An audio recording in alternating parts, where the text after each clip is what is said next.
Alright, what's up y'all? My name is Kaidu and this is kind of my first video for YouTube. I kind of chose Unholy because it's kind of a chill game so I can kind of walk you through the game, but at the same time kind of introduce myself and give you an idea of what kind of games I like to play and things like that. This one in particular is a RPG management tower defense kind of style game. So let's go ahead and get in here. You start out as this devil, basically spend all your money to buy this apartment complex, and you get, like it says, you get monsters to act as your tenants, and like heroes and princesses and queens and knights and all these people come after you, uh, trying to kill you, and you use your tenants to defend yourselves from them. Aim to conquer the world. So we'll be getting some tutorials and things like that as we go through the beginning of this game, so hopefully I can just go through them real quick for you. So these guys are the cheapies. Uh, they tend to be very inexpensive guys. But they don't pay a lot of rent, so they're not kind of like the best guys to have. They're melee range. These guys are the elementals. They got some range to them. Oh, and I guess I should say this. As you can probably tell, I've played this game before, um, so I have some knowledge on it. And I'll actually be doing 2 playthroughs. Because if you go up in here, you can actually look up stats and things like that, build extensions, and look at the monsters and things like that that you have available.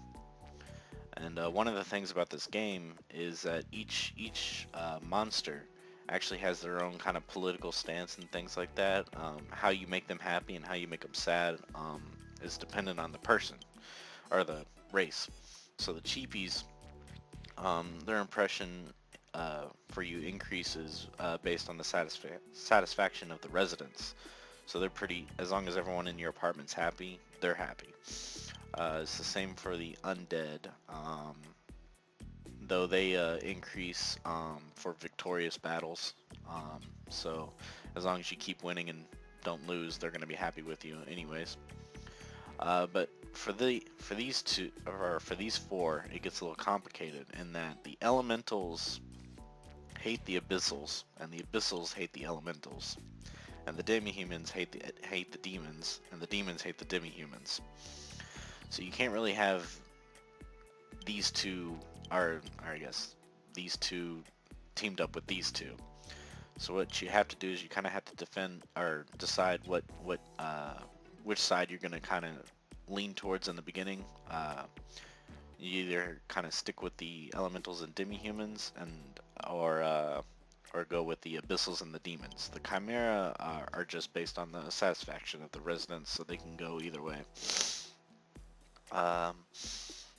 For this one, for the first playthrough, I'm gonna stick with the elementals and the demi-humans because it's a little bit easier to do. The demons, they increase the respect by having tenants die, which can make the game kind of hard in the beginning. Well, actually, no, it actually makes it pretty easy in the beginning, but later in the game when you got your higher level residents and things like that, and you have the higher level people coming at you, you kind of want your tenants to survive, you know? So this first round I'm going to stick with the elementals and the demi-humans.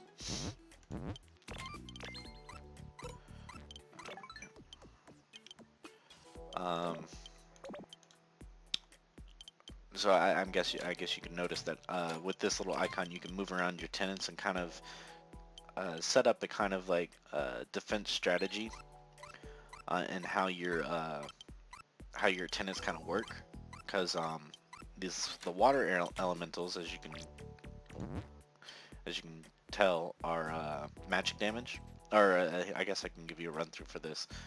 Each tenant has a job, life, some kind of damage, physical defense, and magic defense.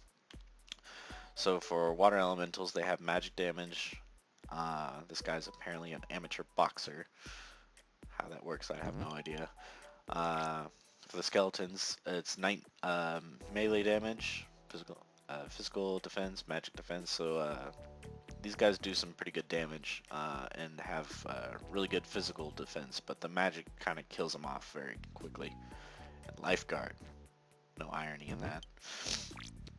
And then our cheapie here is a florist, and as you can tell, he's got really low attack, pretty much no defense. Um, the thing about the cheapies though is they get stronger during sunny weather, and a lot of different of your beasts will actually do that. The elementals, the water elementals get stronger in the rain. And I'll explain those whenever I unlock them. I'm not going to get too ahead of myself. So here's a demon. So they'll actually, if they're yeah, there it goes. If they're not pleased with any of the rooms, they'll actually leave. Oh yeah, and I forgot about this. So if for the elementals, if their temperature of the room is not set right, they can actually start feeling sick and things like that.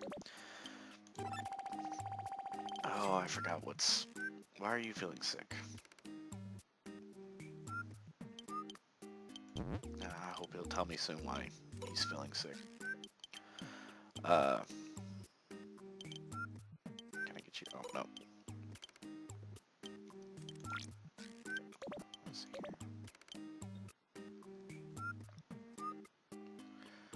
These are water spirits, are about 1 cup's worth. Early in the game, watermen provide much needed long-range support. Because of what they are, watermen tend to be stronger when it rains.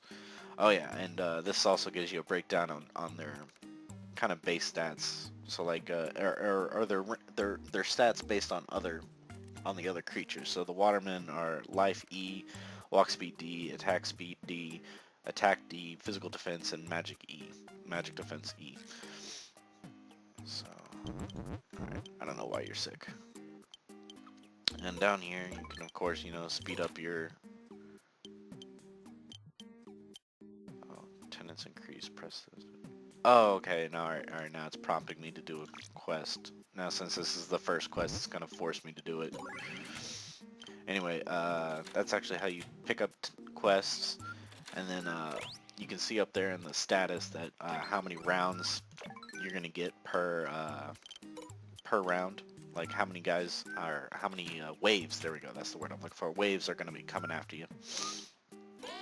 Now, the thing about this game is your tenants will also leave and come back and things like that, because I mean they got jobs and everything. So like right now, my tenant in room 2,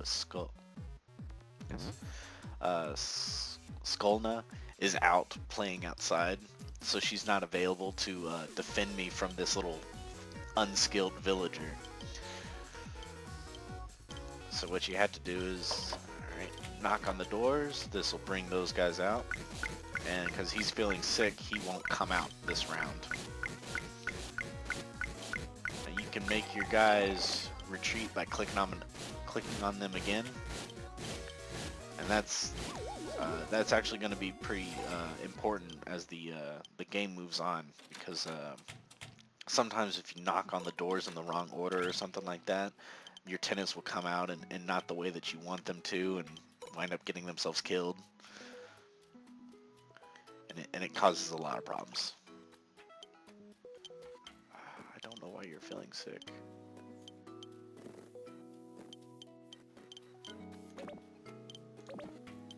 Oh, okay, so also, all the apartments have their own furniture and things like that. So the tenants will occasionally, well, actually, they'll almost always. Oh, okay. They proved me wrong. They usually demand some kind of furniture or something like that, something they wanted to add in the room, or like they're not satisfied with their bed, so they're like, I want a better bed, give me a single bed. So you have to come in here and find the single bed and hope you can buy it. If not, you're just gonna have to tell them to wait.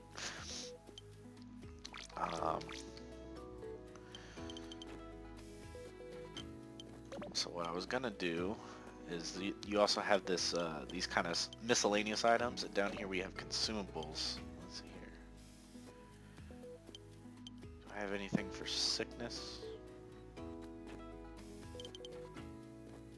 No, just for back life. And I'll explain these two items a little bit later. Right now I don't have enough money for them. But for that element of the game, maybe we can get it right here. I'm sure you noticed whenever I was in the bestiary, looking at the elementals, the water elementals, there is male and female.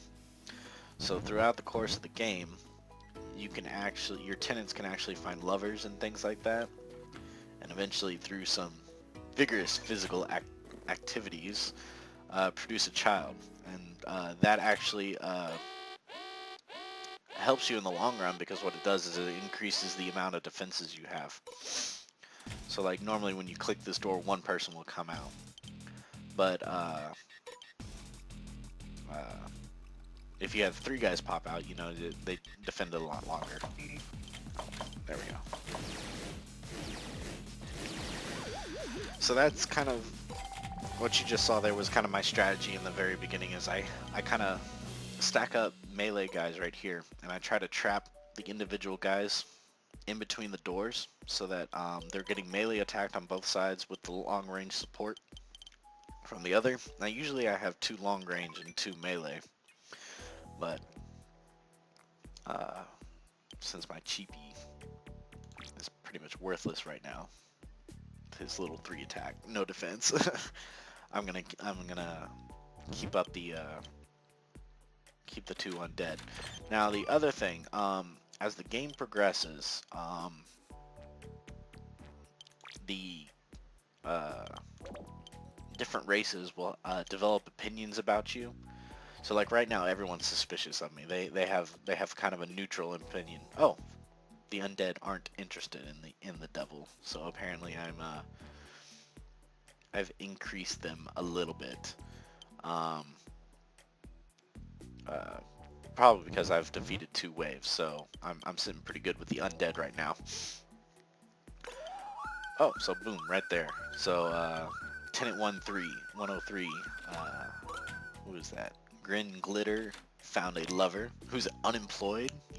You bastard. Good job, you bum.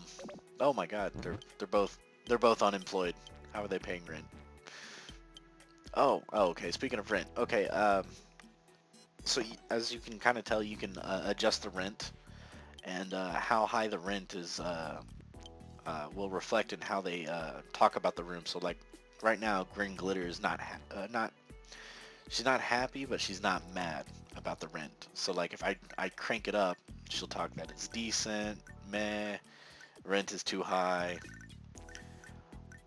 and then the room rocks is the highest compliment you can get. So what I tend to do is I try to find the threshold for when it becomes the room rocks, and then knock it down 1 more.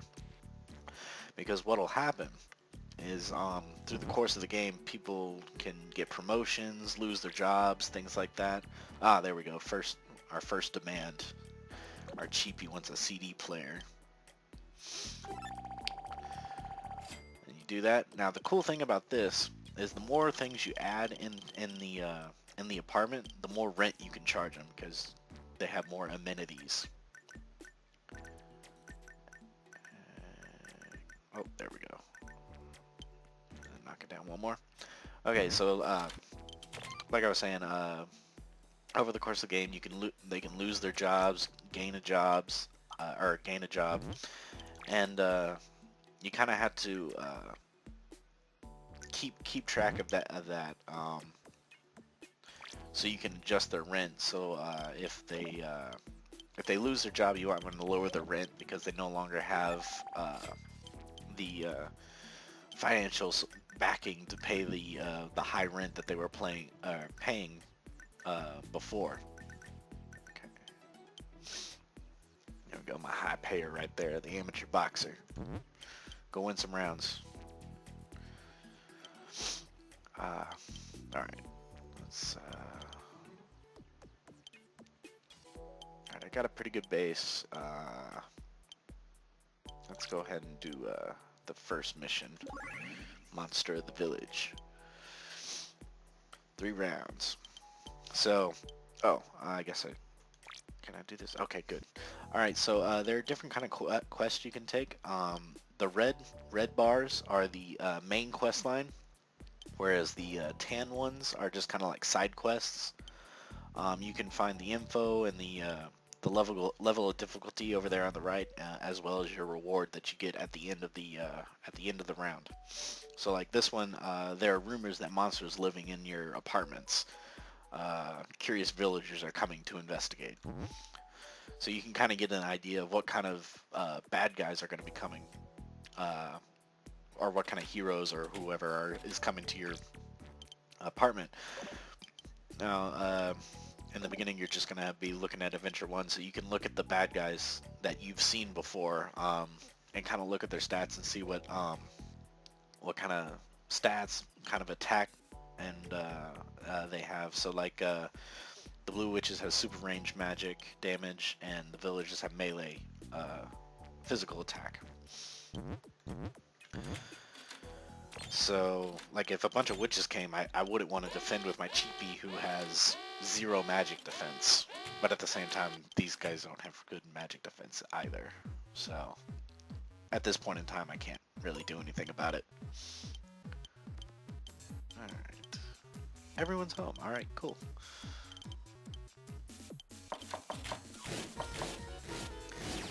Now, as you can tell, if they're physical melee range, unless they're right next to them, they're not going to attack. So, you know, I had Grid and Glitter just sitting back, letting her boyfriend do the work.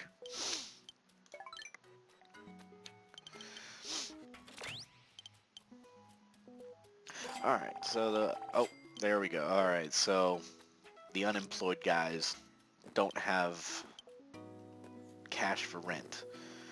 Now, if I want to keep these guys, I would normally lower it down a bit. But I don't like how they're unemployed, and I have some monsters coming in. So I'm going to show you another element of the game, which is eviction. You don't really want to do this too often. One, because it just leaves an empty spot in your defenses, but it also helps get rid of the kind of questionable elements in your tenants, like these guys. You know, they're unemployed. They have no money income. They're not going to be able to pay any rent. Since I'm going the route that I'm going, I can't use them as like sacrificial pawns and just let them die in a battle, because you know I want to be victorious. I want my tenants to be happy. So if I was going the devil route, I'd just send these guys out and let them die. But for now, I'm going to evict them, so I can get a new tenant to come in who will hopefully have a job. Apparently I attracted a devil. Okay, so the devils, there's a little peek at the devil's stats. They got really good magic damage and really good magic defense. But as I said, I don't want to go with them this round. Okay, those are the abyssals. Now the abyssals have actually really good stats, but the thing about them is you have to set up shrines in their house so that they can pray to the old gods and things like that.